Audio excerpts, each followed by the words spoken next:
It's kind of a surprise Thursday offering because we usually do Friday. But Friday I'll be driving up to Sacramento for the Kings and the Warriors. And we should let everybody know our sponsor, Fieldwork, the official non-alcoholic craft beer of your San Jose Sharks, who lost last night to the Oilers 5-2. Hey, look, the Oilers are really good. Celebrini got him off to a good start, 1-0 power play, and then Edmonton said no. No.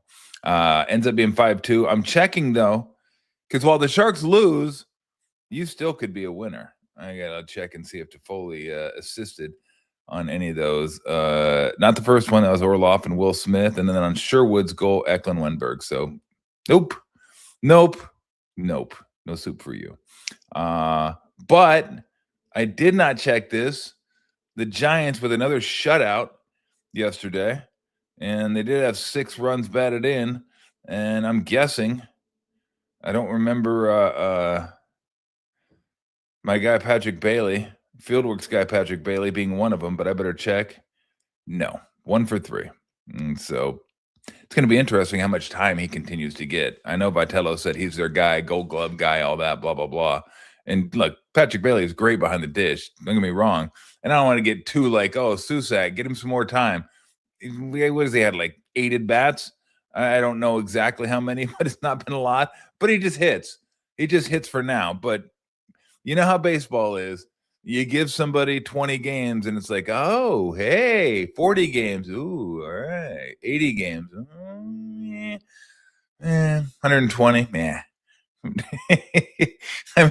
Baseball is so tough, man. You just have to do it consistently over and over and over and over and over again. And so, yeah, no, I mean, McDavid's the best player in hockey. McDavid, he's the best player in hockey. Now, I don't know who's going to win. We're going to talk about the MVP in the NBA. Not going to talk about the NBA or the NHL MVP because I just don't know enough and I don't watch enough. I'd say McDavid, but I don't know. I mean, I don't know. I get my guess. Look, McDavid is the best player in the game. I don't think anybody's going to argue that, and I don't think you need to know a ton about hockey to know that. But if it still holds true, and the Avalanche still have the best record, I would imagine McKinnon's probably going to get it. I mean, McKinnon is not that far behind McDavid. McKinnon's a fantastic player as well, and if they still have the best, most points in the league, let's see, they have 112. And the Hurricanes have 106. So I don't know. It's interesting because it just kind of transitioning to the NBA, and we'll get to the Warriors. Well, let's do the Warriors now. Then we'll do the Rookie of the Year and the NBA MVP. Warriors tonight take on the Lakers. No Steph. Not going to play back to back. I guess there's some veteran. I remember this, the veteran exception. That you can sit veterans on back-to-back. So I don't know if that means he's playing tomorrow. I would think that he'd play at home and not play in Sacramento, but whatever. I don't know. I'll give you my thoughts after we get done with the MVP and the Rookie of the Year on the 65-game rule, which I think needs to be tweaked just a little bit. I like it. I like the rule, but it does need to be tweaked. So the Warriors are locked into 10. They're going to go to Portland or they're going to go to the Clippers. They're going to go to LA, go to Portland. If they win that one, they'll have one more game, and they'll have to go to Portland, LA, or Phoenix. First game will be Wednesday. Wednesday night, they'll have the late game. So I'll be going to that game. I think their best chance to win is the Clippers. Portland's just massive. Portland's big. I mean, and they're kind of bullies too, man. Klingon and Abdia. I love Abdia. He was getting good in Washington, but I didn't pay much attention to him. Like, who watches Washington games? No, nobody watches Washington games. I'm not even sure family members watch Washington games. So he was like kind of on the ascent, And then he gets to Portland, so you watch him play 2 or 3 times a year because they're playing the Warriors. It's like, oh damn, Avdia's kind of figured it out. And then you watch him this year, he was an all-star. I mean, he's just a big dude, and he loves getting downhill, loves getting to the rim. Holiday, Scoot Henderson has had some really nice games. Kamara is a really nice 3-and-D guy they have up there. So I like Portland. I think Portland is a team that they look out in the next couple years for the Trailblazers. So and the Clippers, the length usually is what gets the Warriors with the Clippers. But I still think you have a better chance of beating the Clippers than you do the Trailblazers. So they're locked in to 10. There's still some things to figure out with the Eastern Conference. Tim asked me a couple nights ago who I'm most interested to watch in the Eastern Conference. Philly. Philly's the one team because I think that the variance with Philly is pretty wide, pretty dramatic. Like you have Paul George, who coming back from his suspension, his PED suspension. You don't hear that very often in the NBA, PED suspension. I know Don McLean got one of those, and there's only been a couple guys that have had that. So he got suspended for 25 games, came back, been playing fantastic. When Embiid plays, he's been playing really well. And then Maxey Edgecombe is a really nice player for him, the rookie. So if they get to 6, it's good. I'd love to see a matchup like between them and the Knicks in the first round. That'd be fun. But even if you're Boston, I don't know that you want to see them. If you're Detroit, I don't know that I want to see them. I mean, Embiid is so good. He is so good. And when George is playing like he's playing, it's going to be tough. That is not going to be an easy matchup. Like, I think the easier matchup, even though they have a better record than them, like I'd much rather play the Raptors. I'd much rather play the Hornets. Just give me one of those teams. Even though they're going to be super excited to be in the playoffs, crowds are going to be loud and everything. That's fine. I'd rather go up against them with not that much playoff experience than go up against Philadelphia with all that talent. The West is pretty much set now. Lakers are falling. No Luka, no Reeves. I could say something glib like no Reeves, no Luka, no chance. It's probably true though, but I don't think they're going to win a championship anyway. If they play Houston, I still think without those two, they have an outside chance of beating Houston, because Houston's the weirdest team in the league this year. Houston's been up, they've been down, they've been 6-game win streak. I think they're on a 7-game win streak right now. They've had losing streaks. It's so hard to get a bead on Houston. Like, really, who are the Houston Rockets? I still don't really know who the Houston Rockets are, but it's just such a bummer. No Luka, no Reeves. And I know most of the people on this thread aren't Laker fans. I get that. Or LA fans for that matter. So whatever, no love lost. But when the playoffs happen, I just want to see everybody healthy. I just want to see everybody play. I want to see the best versus the best. That's what makes the playoffs incredible. If you can get full rosters on both sides. And over the last few years, that just hasn't been the case. I mean, you look what's happened to the Lakers. Last year, it was Lillard that went down. Tatum went down. I think there was one other Achilles guy that went down. There were like 3 guys in the playoffs that went down. There were like major guys. You're like, well, I mean, I was really looking forward to watching that series. Not so much now. Not so much. So, still watch the Lakers, but it's not as fun. If you had Luka and Reeves and they finished 3 and they got a chance to face Minnesota, like fully healthy with Ant back, and hopefully he'll be back. He's not. I mean, again, we just got Cade Cunningham back last game, which is nice to see. We just need to start getting some of these guys healthy, hopefully. So next week we'll have a better chance to kind of get into the playoff matchups, because we'll have the play-in games determined by end of next week. So we'll know all the playoff matchups and who's playing who, and kind of give you my playoff predictions. OKC will factor in. OKC will I'll probably have them winning. just because although San Antonio is really good, and Boston, I wouldn't sleep on them. And don't sleep on Detroit. Detroit's like the best record in the East all year long. All year long. And it's, oh, Boston's back. Oh, Tatum's back. Oh, Boston's back. Tatum. Oh, yeah. Okay. Yeah. Just don't forget about Detroit. That's a really, really good basketball team. Physical basketball team with an F, physical. So I'm not sleeping on them. If they were to make it out of the East, I wouldn't be completely shocked. I think they'll probably need a year of experience. So Boston is still going to be everyone's favorite. It'll be my favorite too. Cleveland, all offense, no defense. And I just got through watching them play. They're kind of a mess. They do some silly stuff. They just like, what are we doing out there? Like, what's going on? What's happening? So Cleveland is, and then New York's the same way. I can't quite figure them out. They're the Houston of the East. I haven't been able to get, and I haven't watched them as much as I've watched the Rockets, but I haven't been able to get a handle on them. Like, what are they? Who are they? I know Brunson's the guy, and they got players, right? They got Cat, Towns. I mean, well, Cat is Towns. Anunoby, Hart, Bridges, Robinson. They got some good players, obviously, but it just, for whatever reason, hasn't quite hit. And so anyway, that's what it was. Thank you, Steve. I just happened to look up at the comments. It was Halliburton. Halliburton got hurt last year at the very end of the series against OKC.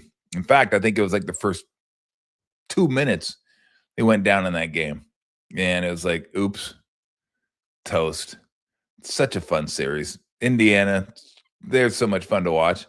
I love the way Carlisle lets them play, and just a really fun team. And that just took the air right out of the balloon.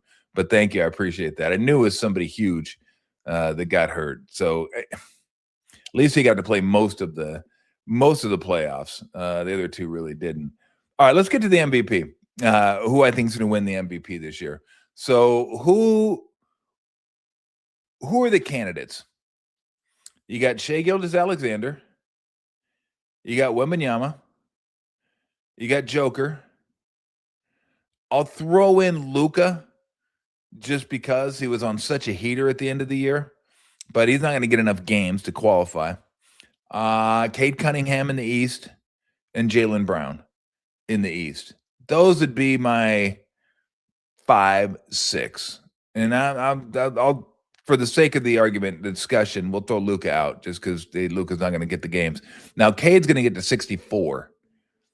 I know there are a few exceptions that they have, that they could still move him up and let him be all NBA and let him be, get MVP votes and stuff like that, be eligible for the awards.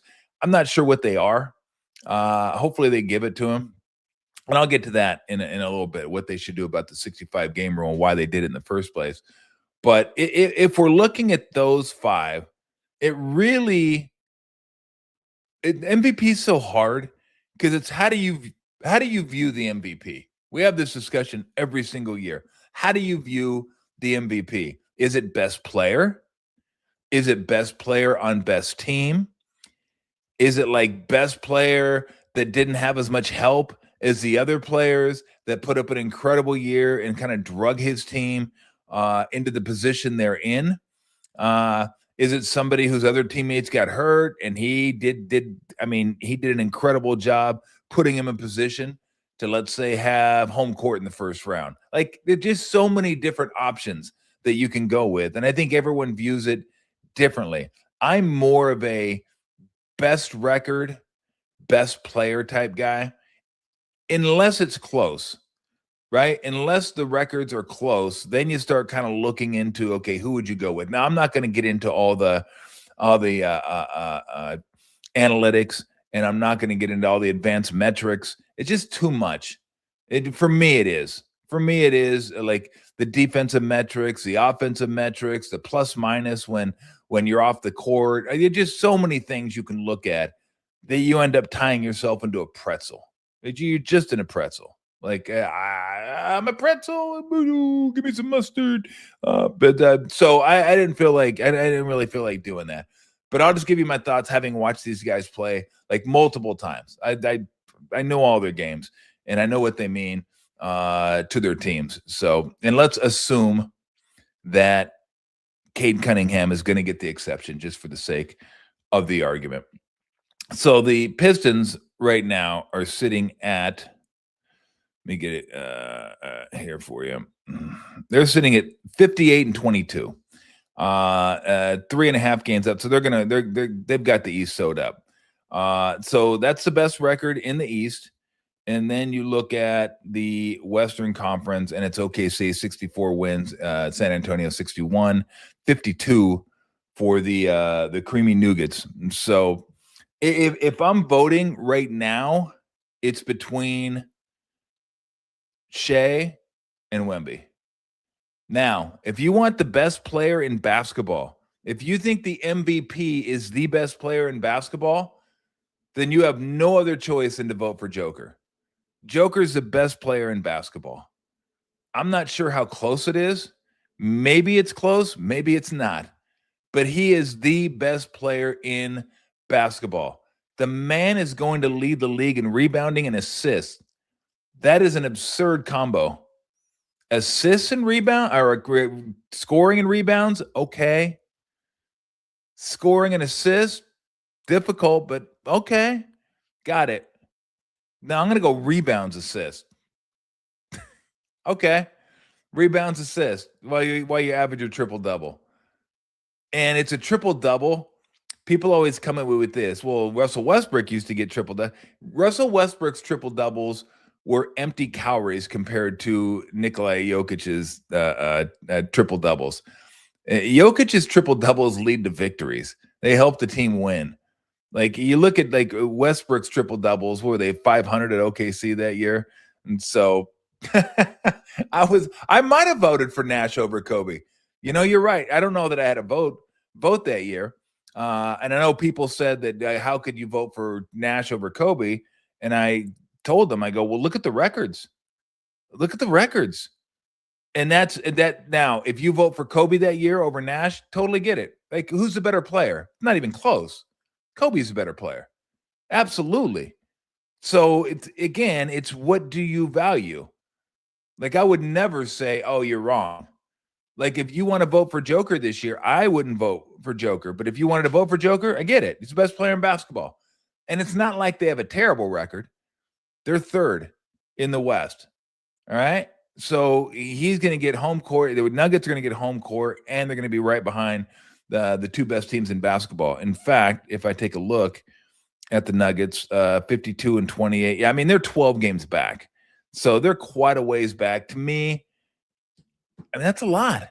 And you could tell me guys were hurt, right? Gordon was hurt. Brown was hurt. He was hurt. I think Murray played most games this year. I think he was the one guy that played most of the games. 75 he played. So he's on pace to play 77 games. So, look, best player in basketball, over 50 wins. They're not even close. I don't even think they're a playoff team without him. You want to use that and say he's the MVP? Go ahead. That's fine. I get it. Totally get it. But I'm going to go with the two teams that are over 60 wins.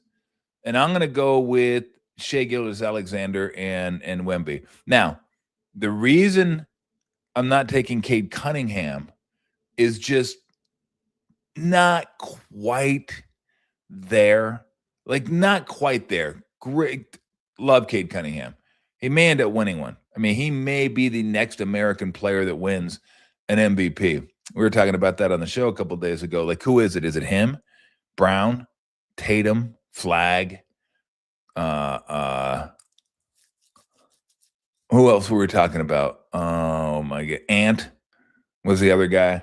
But Cade Cunningham very well could be one of those guys, but just not like enough.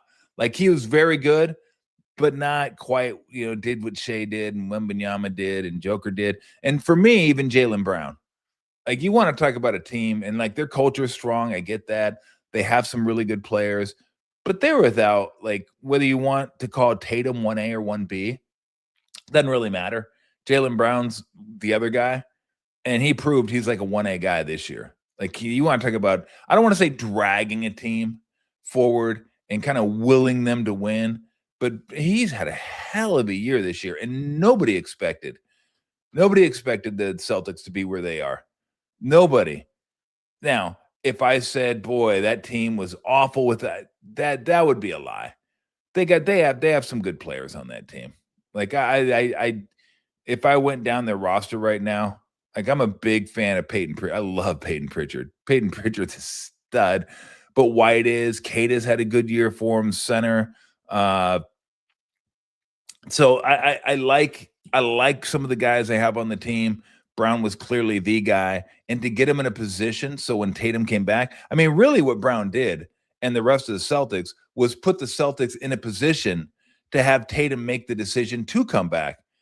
Because if they were a 7th, 8th spot, kind of just loitering around the playoffs, like, I don't know. Let's just wait 2 more months. We'll be back, get it going next year. But you give Tatum a reason to come back, like, hey, I'm feeling pretty good. I'm ready to go, and I can see the light there. Like, we have a chance to win a championship here. Let me get back going. So that's what Jaylen Brown did. I think this will if you can vote for Cunningham, it wouldn't surprise me if this is your top 5. If Luka were to sneak in there, that wouldn't surprise me either. So I've kind of focused on the Western Conference guys, and the only reason I'm not taking Joker is because he's going to have like double-digit fewer wins. His team will have double-digit fewer wins than OKC and San Antonio. I think San Antonio has 61, so they don't have quite double-digit wins. Over, let's see, 60. They had 9 more wins than the Nuggets and Spurs do. So now it comes down to Wembanyama and Shea for me. It's a tough one because, look, you watch Shea Gilgeous-Alexander, that every time they need something, this guy gives it to him. It is incredible watching this guy play. I mean, offensively, you put him in the mid-range, it's a bucket. He gets to the foul line, foul baiting or not, like, that's not his fault. Everybody gets mad at him for doing that. Get mad at the officials for calling that. Stop calling it. Stop calling it when players hook the arm of the defender. I mean, they have to figure out a way to detect that and not give them the benefit, or call an offensive foul occasionally. That might help. I mean, they got rid of the James Harden crap going to the hoop. They should be able to get rid of this. So I'm not going to get mad at him for it. He'd be stupid if he didn't take advantage of it. If they said, look, we're going to give you this. If you can't figure out a way to get yourself to the free throw line, then that's on you. But there's so much more to his offensive game than that. But mostly it's such a deep team, but they always rely on him. And how many times does this guy come through for him? Whether it's 3, getting to the hole, mid-range jump shot. I mean, and this team is loaded. That's the argument probably against him. It's so loaded that he doesn't have to do as much as the other guys to keep his teams competitive. I mean, Jay Williams, both of them, but, the one from Santa Clara mostly. I mean, he missed a lot of games this year. Holmgren, I mean, that's probably as good a 2-3 as you can ask for, being a star player. I mean, then you get Hartenstein, who is fantastic. Wiggins, Mitchell. I forget all their players because all their players, Dort, they just kind of blend together. Wallace, they just kind of blend together. It's like they all seem to do the same type of thing. I mean, they're all very good defensively. It's the best defensive team in basketball. They get deflections. And they'll hit some threes for you. It's just a really, really, really good team. So you could say, I mean, this team would make the playoffs without Shea Gilgeous-Alexander. That's how good they are. They'd make the playoffs without him. No problem. With him, they become a 64, 65, 66 win basketball team. So, that's your best player on the best team argument. For Wembanyama, the argument is and he said this, defense is half the game. And he's the best defensive player in the game, and it's not even close. It's not just the shots that he blocks, it's the shots that he affects, and it's the shots that aren't even taken because of him. You know how many times I watch a Spurs game and somebody drives in or kicks it in and he's there and they just pass it back out? It's like a simple little 5-footer against most teams. Not him. You don't realize how high you have to throw that ball. Like, it's way up in the air to get it over him. It's insane watching this guy play defense. He unfurls. It's like, boop, blocks it right back in your face. That, and his best move offensively, and he's got a lot of moves, but his best move is just throw it up to him, let him dunk it. It's like watching youth basketball, and the best player on the team is the big guy, and you just throw it to him, and he holds it over his head, and all the other kids are jumping and swatting at it and jumping. But this is the NBA. That shouldn't happen, but it does. They throw lobs to him, and he just catches it, and he gets off the ground about that much. Clack, clack, clack, clack, clack, clack. It's insane. It just is insane. It's a weapon that no other team has. Nobody has that, where they can just throw it up to a dude who's super tall and just dunk it. Like, most guys actually have to jump on alley-oops. He doesn't have to jump on alley-oops. Well, I mean, he does a little bit. He can shoot the 3-ball. I mean, he'll get better at it. He's not great at it now. He's got a pull-up game. He gets to the rim.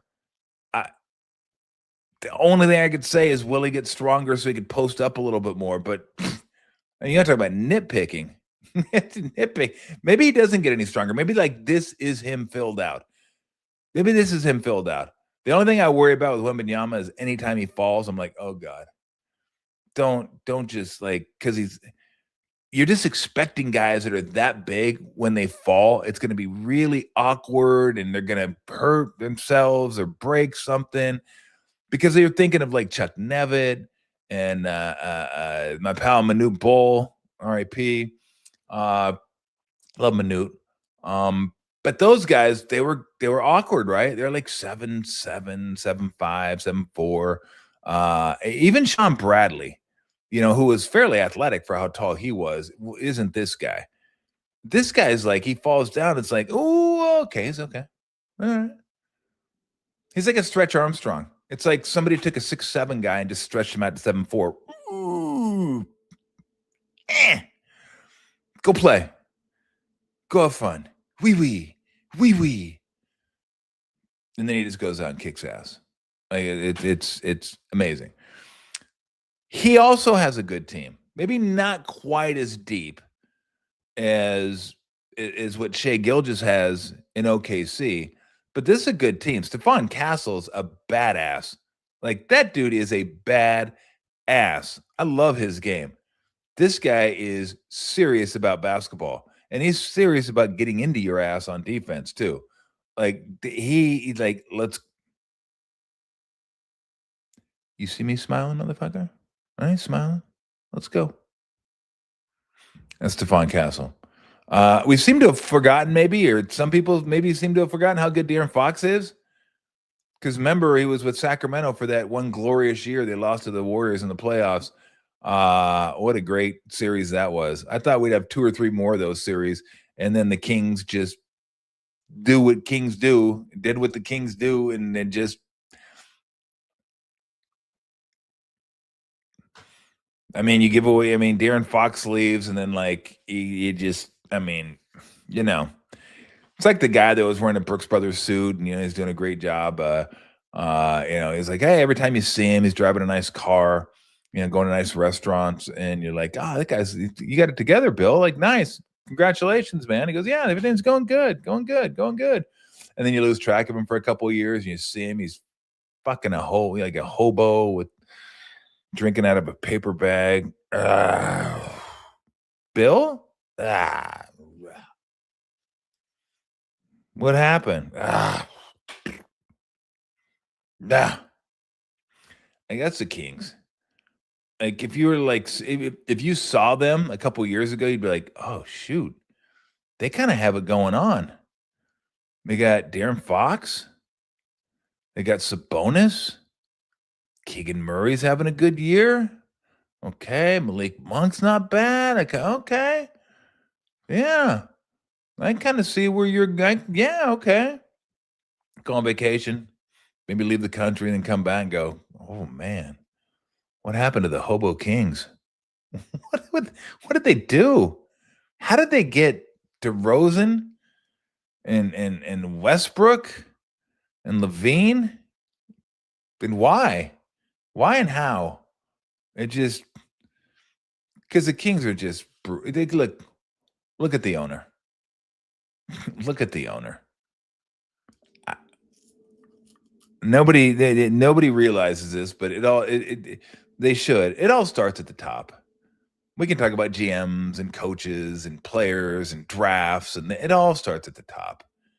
You have a good owner, you have a chance. You have a shitty owner, this is what happens.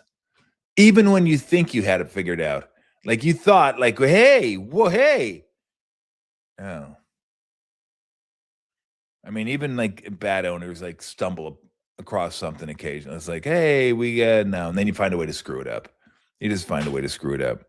So their loss, San Antonio's gain. So Castle, Fox, Vassell, who was like the one guy there before anybody else got there. I was like, hey, this guy can play. I kind of like him. He's pretty good. Champagny, like no one knew who this guy was like 2-3 years ago. Champagne, who?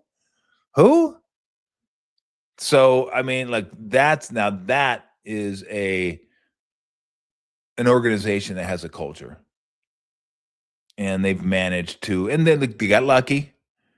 They tanked as well. Nobody was paying attention back then. OKC tanked as well. No one paid as close attention because there weren't 10 teams doing it. When 10 teams are doing it, then your league has a little bit of a problem. So you're thinking, oh, well, this sucks. Like every other game on the schedule. Let's look at the games on the schedule real quick. Tonight. Let's see. Miami Raptors. Okay, that's at least 2 teams that are trying. Bulls Wizards. Good God. Celtics Knicks. Okay. Pacers Nets. Holy smokes. Awful. Sixers Rockets. Okay. Lakers Warriors. Well, kind of okay. Maybe it could have been okay. So we have like a few games that are pretty good. Celtics Knicks is the best one. That's the best game. Lakers Warriors would have been really good if everyone was playing, but they're not. But my God, like Bulls Wizards, Pacers Nets, like how do you even go to those games? How do you go to those games? I have no idea. All right, so this is a close one to me. This is really close because both teams are good. Both teams have over 60 wins. Both teams have really good teams around them. And I even mentioned like Harrison Barnes on that team, Fournette on that team, Johnson. I think his name's Johnson. I'm going to make sure I just threw that out there just for the hell of it because I wanted to mention him. He comes off the bench for them, and he's really good. I think it's Keldon Johnson, if I'm not mistaken. Yep. Yeah. And Harper, if I didn't mention Harper, the rookie. So they're both really good teams. I would go. I'd still probably go Shea. But if you wanted to go Wembanyama or Joker, I'm okay. Like if you value defense that much, and I think we should value defense more. It's over the last 10 years. That's probably been the best use of analytics, even though they're misunderstood, the defensive metrics, defensive war, defensive games, stuff like that. I still think it sheds a light on defense and like who the better defenders are. I don't think they get it all right. I don't think it's as accurate as the offensive analytics, but at least gives you an idea of who plays defense and who's a good defender or bad defender. I don't know if it does a great job of zeroing in on like, why is this guy better than that guy? Why is this guy better than that guy? Like Wembanyama is way better than Shea, of course. And so, yeah, look, they don't get me started on the play-in tournament. The play-in tournament, it to me is just anyway. So I'm going to go Shea by a smidge. over Wembanyama, and then Joker second. If you want him in that order, fine. If you want Joker 1, cool. If you want Wembanyama 1, fine. Those are the three, though. I think those are the three that should get the first place votes. Jaylen Brown probably gets some. I can't completely argue that, what he did for that Celtic team this year. And look, while we're talking play-in, we weren't while I'm talking because you brought it up. Remember this. It's an important game that doesn't exist. There are no play-in stats available. Once the game takes place, it's over, it's done with, it disappears. It's gone. Do you know who scored the most points in a play-in game? No, you don't. Unless you just happen to remember, because they don't keep stats for play-in games. That's how important those games are. Play-in games were supposed to help with tanking. Missed on that one. But play-in games do bring in revenue. They're cool with that. And I've always said this. Look, if you turn a game into a de facto game 7, people are going to watch. People like game 7s. That's part of the allure of the NCAA tournament, single elimination. Now, this isn't quite that, because a couple times you could lose a game in the 7-8 and still have another shot. And 9-10, if you win, you still have to play. But isn't 82 games enough to figure it out who belongs in the playoffs? Isn't it enough? To me, yes. We don't need to invite 9 and 10. Go away, do better next year, win some more games, try to get to the playoffs in the 82 we give everybody. You don't get a couple more cracks at it, because it most certainly did not eliminate tanking. Wasn't even close to eliminating tanking. But people like it. Sponsors like it. It'll be there, just like the midseason tournament. All right, Rookie of the Year. I think you probably know who I'm going with, Rookie of the Year, because wins matter. I'm going Con Knippel of the Charlotte Hornets over Cooper Flagg. And it's such a similar discussion for me in that Cooper Flagg's better than Knippel, much like Joker is better than Wemby and Shea right now. I don't think anybody argues that Joker is the best player in the game. If you do, I'd like to hear the arguments, but he to me, maybe not unanimous, but consensus best player of the game. If you were to ask GMs and people in basketball who's going to be the better player, who is the better player, they'll tell you Cooper Flagg, the better player. The man put up 97 points in back-to-back games 3 games ago. 51-46 or 51-45. Is it 96 or 97? But Cooper Flagg's better than Con Knippel. There isn't one GM that would take Con Knippel over Cooper Flagg. Not one. But Knippel's on a team that's going to the playoffs or play in game. Knippel's on a team that has won 43 games this year. Cooper Flagg, 25 games this year. You may say, well, Tom, that's not Cooper Flagg's fault. He's surrounded by a worse team, a worse cast than Knippel is. And you're absolutely right. Knippel has Miles Bridges, Brandon Miller, LaMelo Ball. Like, they have a pretty solid squad. But this isn't just, hey, he's on a better team, let's give it to him. His numbers are comparable to Cooper Flagg's. Like, they're pretty close to Cooper Flagg's. The points and rebounds are down from Cooper Flagg. I'll pop them up here for you in just a second. Con Knippel, averaging 18.7, 3.4 assists, 5.3 rebounds. Solid. And he's played in 79 games. If he plays the last 2 games of this year, he'll be one short of a full season. Like, who does that anymore? Nobody. I love the fact that he came in and said, okay, we're playing. Now, probably got a little bit lucky, didn't get hurt. No, nobody's resting. Somebody's like, we're not resting in Charlotte. We've rested for like 15 years. But the amount of games he's played and the contributions he's made, to a winning team, 43 and 37 versus 25 and 55. That is such a massive gap. And they are close enough in their stats. To me, this one would be easy. And it's not like Cooper Flagg hasn't played. If he plays the last two, he'll play 70. So he's played as well. He's averaging 21, 4.6, 6.7. And obviously the biggest difference is Knippel's a much better three-point shooter than Cooper Flagg. Cooper Flagg a better playmaker. They ask him to do a lot more. He is the initiator of the offense, whereas in Charlotte, LaMelo Ball's the initiator of the offense. But it's just, to me, winning has to count for something.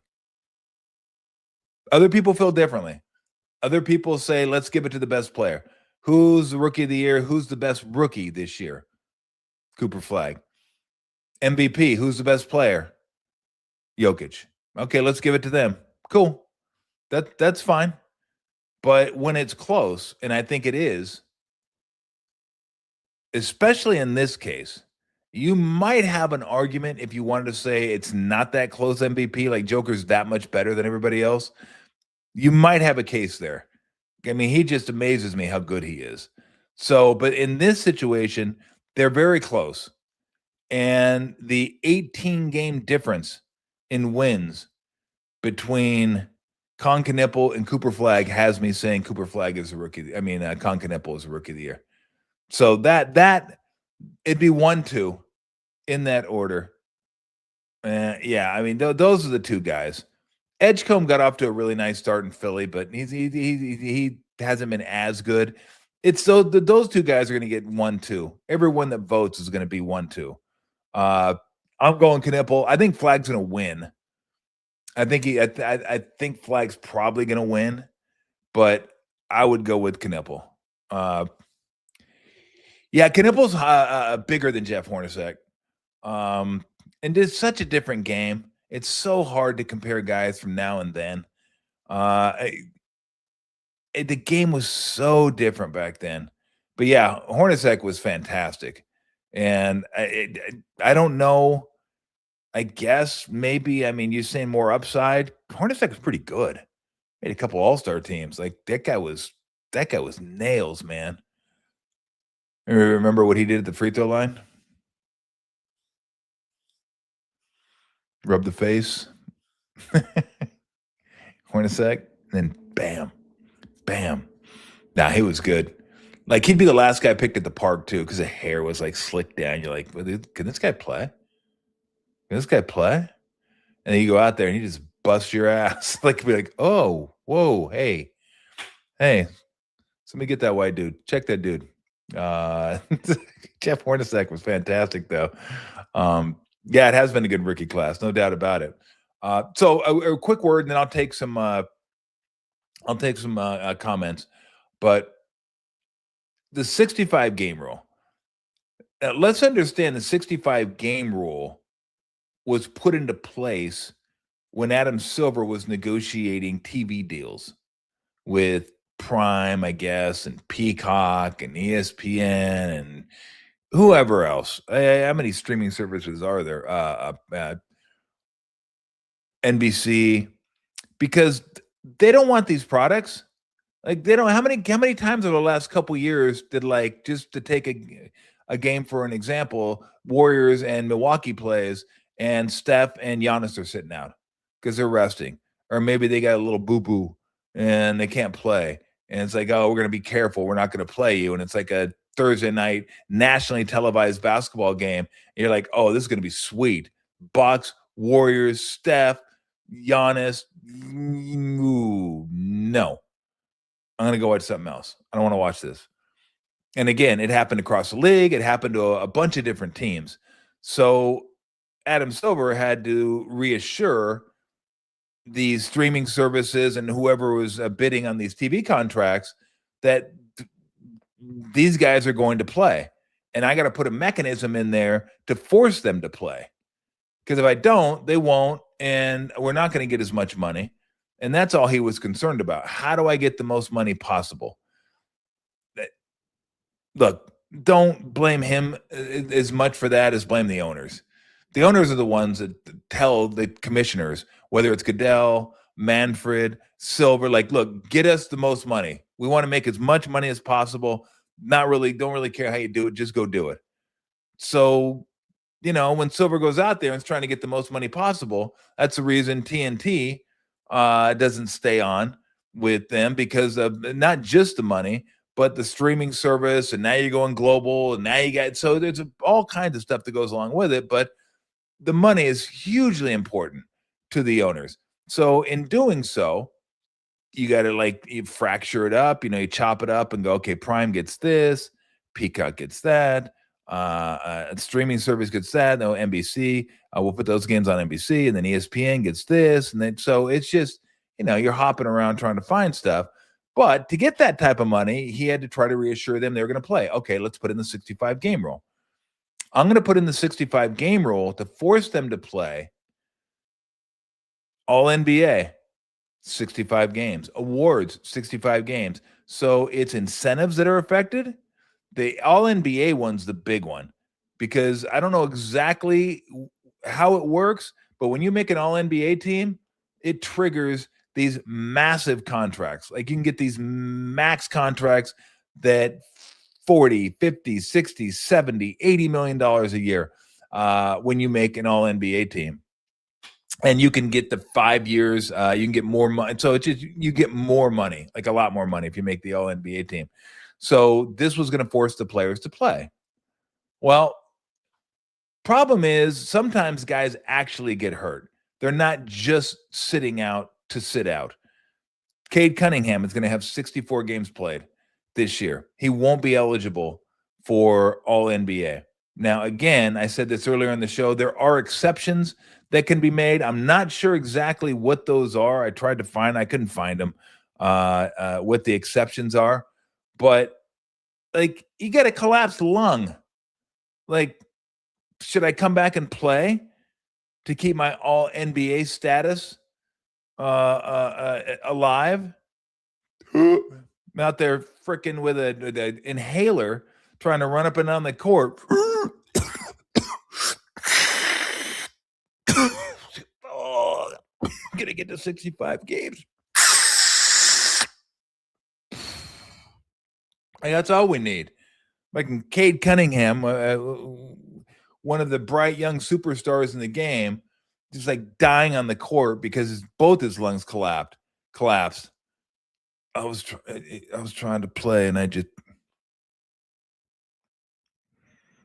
can you imagine? Dude's running up to get that lung going again. Making the lungs all clogged. Bro, you got 2 lungs. Use the other one. You want to get to 65 games, be a man. They would have done it in the 80s. Joe Dumars would have played with a collapsed lung. What's wrong with you? You kidding me? Bad boy Pistons didn't even need lungs. They just go play and then beat your ass without lungs. They'd take their lung out and beat you with it, is what they would do. Lungs. Pussy. Really? 2 lungs to play? Get out there. You want to make all NBA? You want to get MVP? Go play. Oh, man. So Cade Cunningham obviously belongs on the all NBA teams. Probably first team. And if he doesn't get the exception, sorry, 64 games.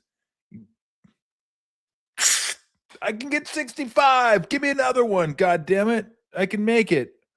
He's like the dude chasing the bus, and the bus is just like taking off. Hold on just a second. Let me catch the bus. Luka is a guy who absolutely would have made all NBA teams. Like, which one? First, second, not sure. But Luka right now has 64 games. Oops. Missed by 1. So that's Luka that's missed by 1. That's Cade that's missed by 1. I mean, it's I'm looking at this right now. Shea got there. Shea Gilgeous-Alexander was hurt earlier this year. He's got 68. Easy. He's good to go. I know Wemby was close. Wemby has 63 right now, so he needs to play in the last 2 games, and I know he has a bruised rib. So let's see. They're out. When do they play next? So Wembanyama's going to play the last 2 games of the season to get to 65. So let's say he plays in none or one. You could have all NBA teams without Wembanyama, Cade Cunningham, Luka Doncic. Wembanyama will miss by 3. Luka and Cade will miss by 1. That's not an all NBA team. Like, that just isn't.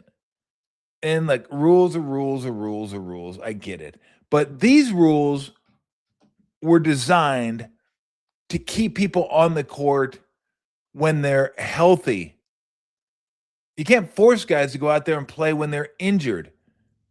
In fact, if they wanted to, like if they pushed Wembanyama, can you imagine if they pushed him or he pushed them to get him on the court for 65 games?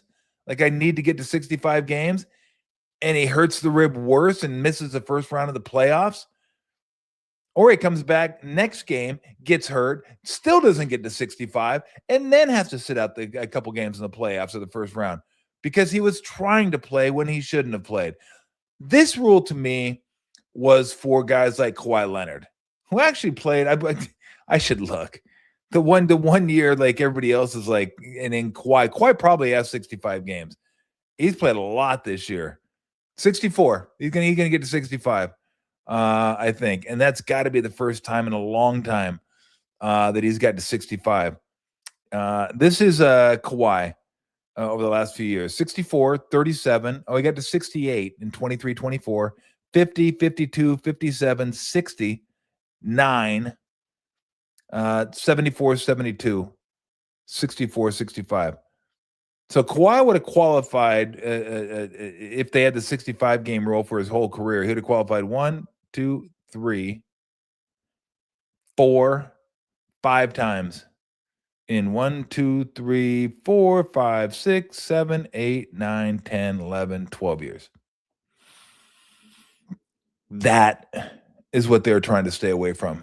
They're trying to stay away from the best players in the game just sitting because they had a hangnail or they didn't feel quite right or the team wanted them to sit. Let's not put this all on the players. The teams want these guys to sit because they have an investment in these guys and they want to keep them healthy. What do they want to keep them healthy for? The playoffs. I shouldn't get so mad at fans who think big picture all the time because that's what the teams are telling you to do. That's what the league's telling you to do. I mean, the league's telling you the regular season sucks and it's not that important. But just try to get to the playoffs. That's what the teams are telling you when they rest these players. How many times have you heard this? If we could just get him back by end of February, we can play, 20 games and get ready for the playoffs. We don't have to have him. What did the Dodgers do last year? Blake Snell, take some time off. You're good. Don't worry about it. We just need you for the playoffs. Glass now, hurt. We'll be careful with you too. We'll get you for the playoffs. We're good to go. All those guys pitched in the playoffs, they won the World Series. Barely, but won the World Series. So that's what teams are telling you now. Football's not quite that way because there's only 17 games. And it's kind of hard to say to the rest of the team, hey, go put your skull on the line. We're going to have 3 guys resting. So you're not going to be as good as you should be, but just go out there and give it a shot and hopefully you don't get hurt. Football is different. Basketball, baseball, it's we're so concerned with the future and the big picture and the playoffs. So there are regular seasons that happen, right? They're regular seasons. There's 82 games. People pay to come watch these games. We watch these games on TV. We pay our cable. We pay a streaming service. We pay whether it's YouTube or DirecTV or whatever you have. I mean, yeah, once you pay, you don't got to pay to watch each game individually unless you sign up like I do for all the streaming services. You do that. Or if you sign up for the league pass, got that too. And so you're paying for this, whether you're going to the games or not, in a way. You want to see guys play. You want to see guys play. But when the league tells you, when the league has to put in a midseason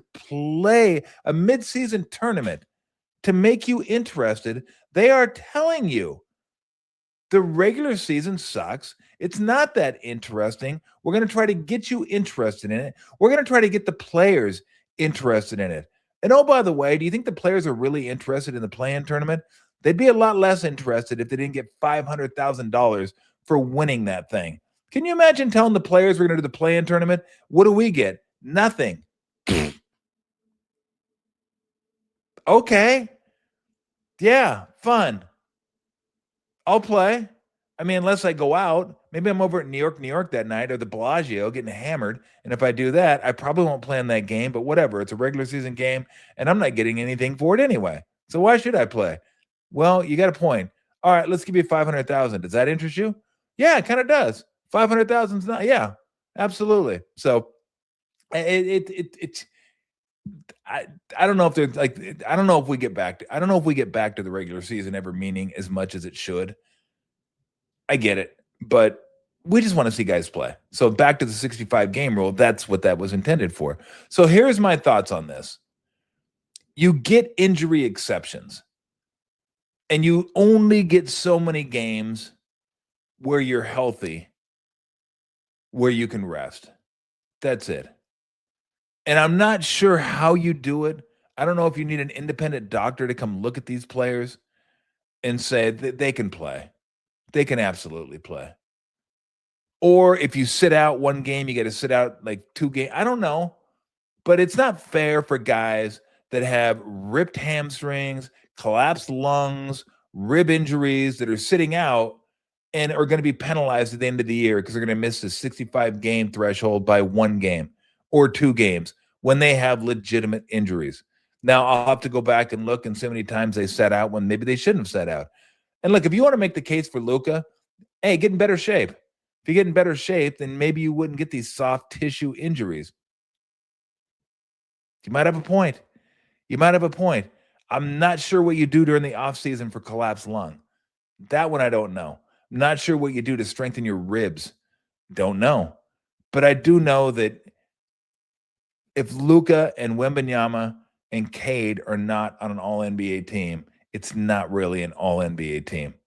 It doesn't completely tell the story of the year, and those guys deserve to be recognized for how good they've been this year.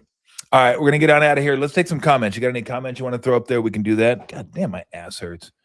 Oh, have you ever, like, I did this today. I'm wondering if anybody out there has ever done this, where you're like not really paying attention, and I can't get my feet up all the way as close as I want to put my socks on.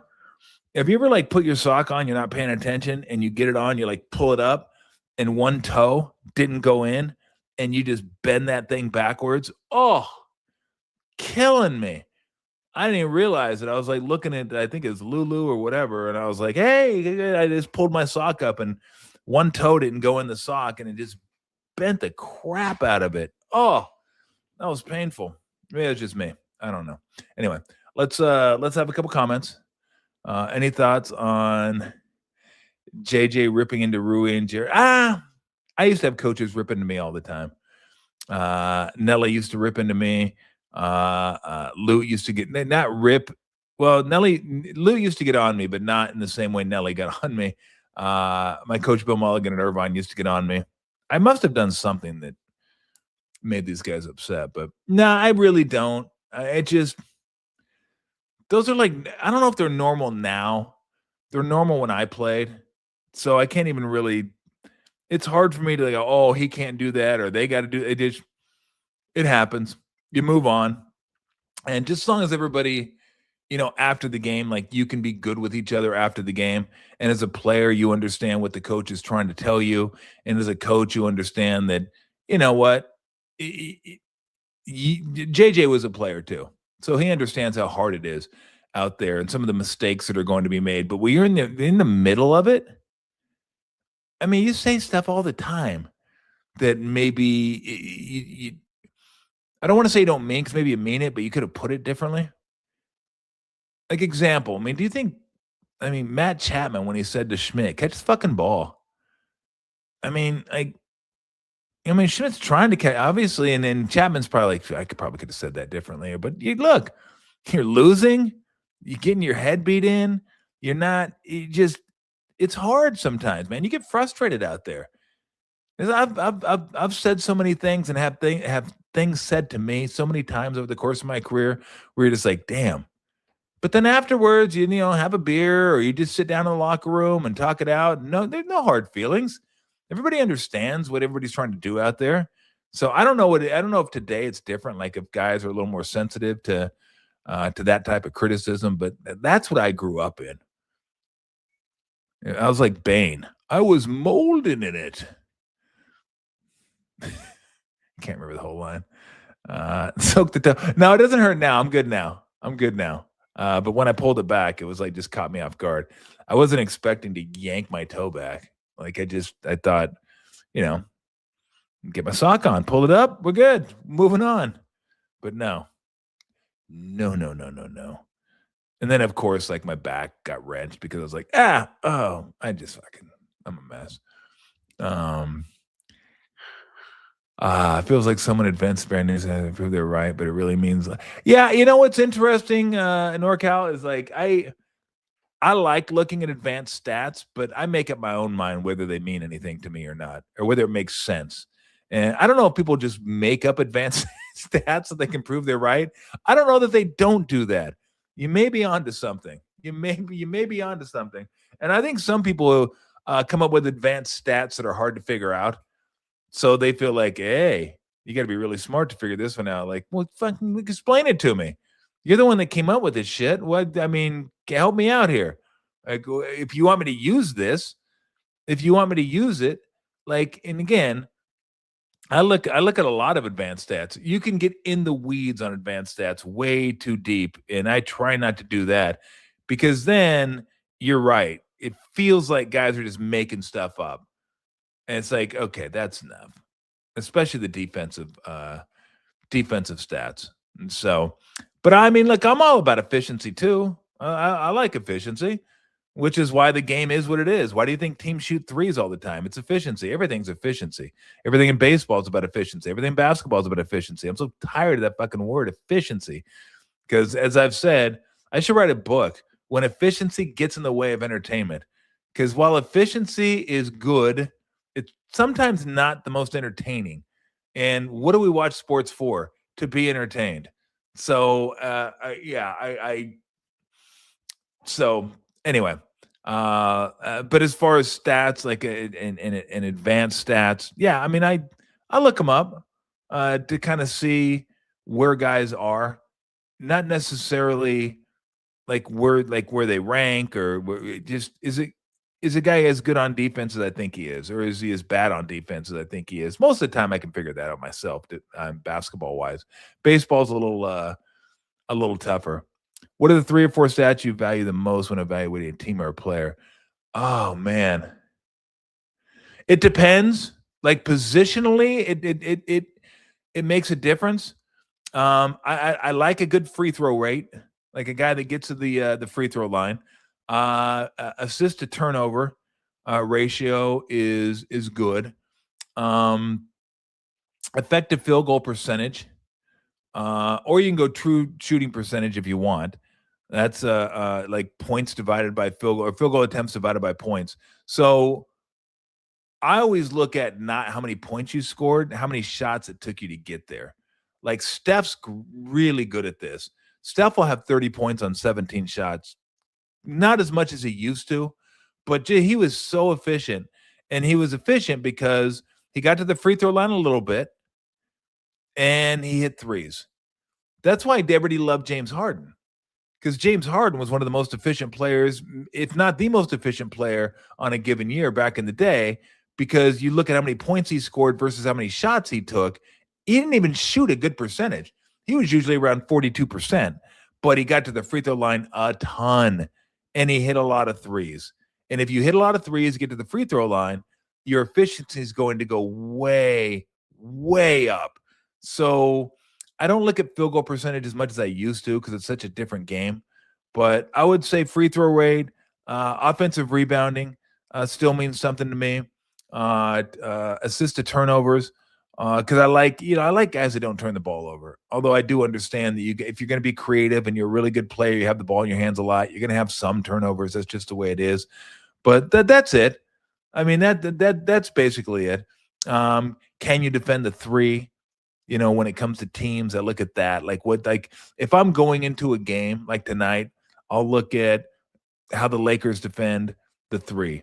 The one thing the Lakers do, I'll have to look and make sure, better than anybody, was get to the free throw line and limit free throws.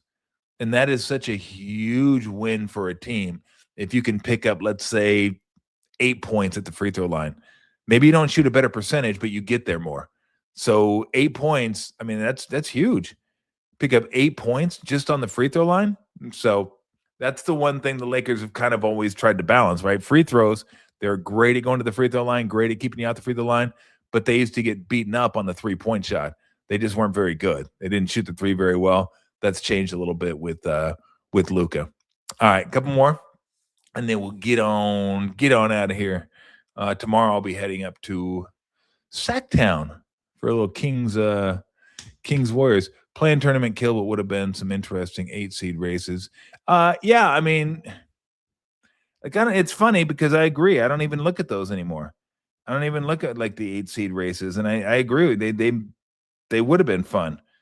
I mean, you have the Suns and the Clippers, although that would have been Suns, Clippers, Trailblazers, Warriors. Yeah, that maybe the Warriors get a little bit closer, but Trailblazers, Clippers would have been a fun 8-seed. And then I know the East is like crazy because you have the Heat at 41 and 38.